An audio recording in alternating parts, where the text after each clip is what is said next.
ሻሎም የተባረካችሁ የእግዚአብሔር ቤተሰቦች የእግዚአብሔር ሰላምና ጸጋ ይብዛላችሁ። ከፊታችን ከህዳር 12 ጀምሮ እስከ 13 ድረስ ለሁለት ተከታታይ ቀናት በሻሸመኔ ከተማ ታላቅ የሆነ መንፈሳዊ ኮንፈረንስ ተዘጋጅቷል። በእነዚህ ሁለት ተከታታይ ቀናት ህዳር 12 እና 13 በሻሸመኔ ክራይስት አርሚ ኢንተርናሽናል ቤተክርስቲያን ውስጥ በመገኘት የእግዚአብሔርን ጸጋ እንድትካፈሉ በከተማይቱ ውስጥ የምትገኙ ቅዱሳን እንዲሁም በቅርብ አቅራቢያ የምትገኙ የጌታ ቤተሰቦች ሁላችሁም ተጋብዛችኋል።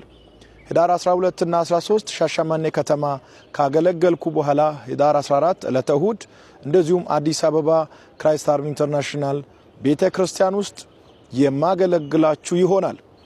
ሁለቱን ቦታዎችን በመለየት ለናንተ ወደሚቀርበው ስፍራ በመምጣት ከኛ ጋር የጌታን በረከት እንድትካፈሉ ሁላችሁም በድጋሚ ተጋብዛችኋል።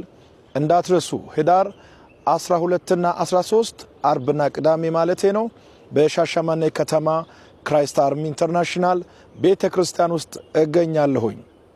ህዳር 14 ደግሞ ዕለተ እሁድ እንደዚሁም አዲስ አበባ ክራይስት አርሚ ኢንተርናሽናል ቤተክርስቲያን ውስጥ አገለግላችኋለሁኝ። ጌታ ኢየሱስ ባርካችሁ። ይህንን መልእክት ለወዳጆቻችሁና ለቤተሰቦቻችሁ አሰሙ፣ ሼር አድርጉ።